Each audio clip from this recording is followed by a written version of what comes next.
बिस्मिल्लाहिर्रहमानिर्रहीम। अस्सलाम वालेकुम मेरी यूट्यूब फैमिली, कैसे हो सब। दुआ है कि रब ताला तुहानू सब नू खैर खैरियत नाल रखे, अपने हिफ्ज़ो अमान च रखे और तुहाडियां तमाम जायज़ ख्वाहिशां पूरियां फरमाए। अज असी हाजिर होए हैं बहुत ज़बरदस्त रेसिपी दे नाल। असी बनावांगे बीफ चटखारा बोटी, बहुत ही टेस्टी, बहुत खुशबूदार और बिल्कुल ईजी।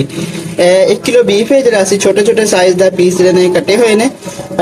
ते इहदे विच असी एक प्याज ऐड करांगे और थोड़ा जिन्ना लसन अदरक दा पेस्ट ऐड करांगे। नाल नाल रहना, बहुत ज़बरदस्त और बहुत जानदार चीज़ बनेगी। सब तो पहले कुकर दे विच असी जिहड़ा बीफ ऐड करांगे। उस तो बाद एक कप जो शीशे का पानी सिर्फ ऐड करांगे। अगर गिलास होवे तो आधा गिलास होएगा। तो एक छोटा जिन्ना प्याज, बिल्कुल छोटा जिन्ना कटिया होया ये ऐड होएगा और थोड़ा जिन्ना लसन अदरक का पेस्ट ये जाएगा, ज़्यादा नहीं जाएगा। तो हुण असी कुकर दा बंद करके ते इनू 12 मिनट वास्ते ना चूल्हे ते चढ़ा देंगे। 3 मिनट सीटी चलन ते लग जाएंगे और 9 मिनट जो ना सीटी चलन तो बाद असी चलावांगे।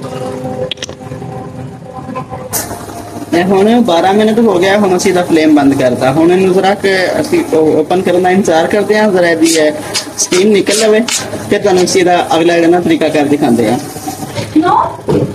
हुण साडा गोश्त गल गया, बहुत सोहना पानी ड्राई हो गया, जिहड़ा हल्का जिहा है सी ओह ड्राई करता। ते हुण असीं इहदे च मसाले ऐड करांगे।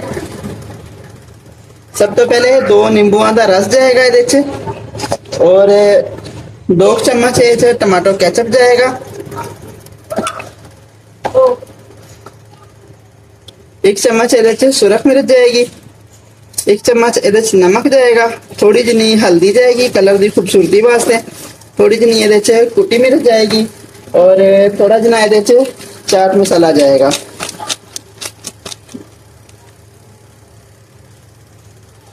और 2 चम्मच ये ना कॉर्न फ्लोर हो जाएगा, ताकि उहदे नाल जिहड़ा ना एक थोड़ा जिहा खूबसूरती इन्हां दी मजीद बढ़ जाएगी। हाले गरम ने बोटियां, इस वास्ते जिहड़ा ना हथ नाल मिक्स नहीं कर सकते, इन्हू चमचे नाल ही असीं अच्छे तरीके नाल मिक्स करांगे।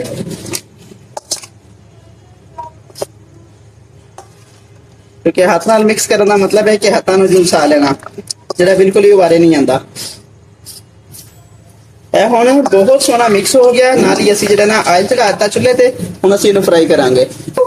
हुण आयल गर्म होना शुरू हो गया। हुण असीं एक बोटी करके इहदे विच ऐड कर देंगे। बिस्मिल्लाहिर्रहमानिर्रहीम।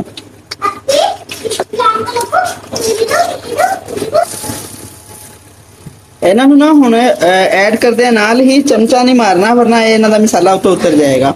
हुण 1 मिनट इन्हां नूं कम से कम पक्कन देना, फिर आस्ता आस्ता जिहड़ा ना इन्हां नूं हिला के इत्तां दी साइडां चेंज करनियां ने।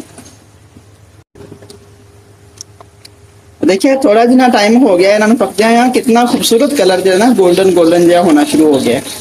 इसी तरह स्टेप बाय स्टेप सारिया बुटियां असीं ना हल्का हल्का फ्राई कर लवांगे।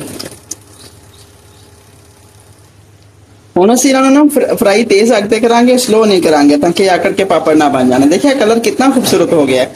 हुण असीं इन्हां नूं जिहड़ा ना निकाल के ते बकाया बुटियां भी फ्राई करांगे, फिर डिश आउट करके तुहानूं इहदी फाइनल लुक दिखांदे आ। कलर देखो कितना खूबसूरत है। बिस्मिल्लाहिर्रहमानिर्रहीम। हम दूसरा पूर पकना शुरू हो गया। कलर देखो कितना खूबसूरत है। लो जी, साडी जबरदस्त किस्म की बीफ चटखारा बोटी रेडी हो गई। बहुत खूबसूरत, बहुत टेस्टी। देखो जी कितनी जानदार चीज बनी है। प्याज के लच्छे हल्के हल्के खूबसूरती वास्ते ऊपर गार्निश करते। बहुत ज्यादा गार्निशिंग की जरूरत नहीं है, क्योंकि ऑलरेडी असी जरा कर चुके हैं। ईद स्पेशल रेसिपी, अगर कोई मेहमान आए हो जल्दी चाहिए हो, थोड़े टाइम से बन जाने वाली रेसिपी, बहुत खूबसूरत, बहुत टेस्टी। अच्छा जी, अगर मेरी खूबसूरत जी प्यारी जी रेसिपी तुहानूं अच्छी लगे, कमेंट और शेयर लाजमी करना। बाकी मेरी तरफों तुहाडे सब वास्ते दुआवां। हंसते बसते रहो, आबाद रहो। अस्सलाम वालेकुम।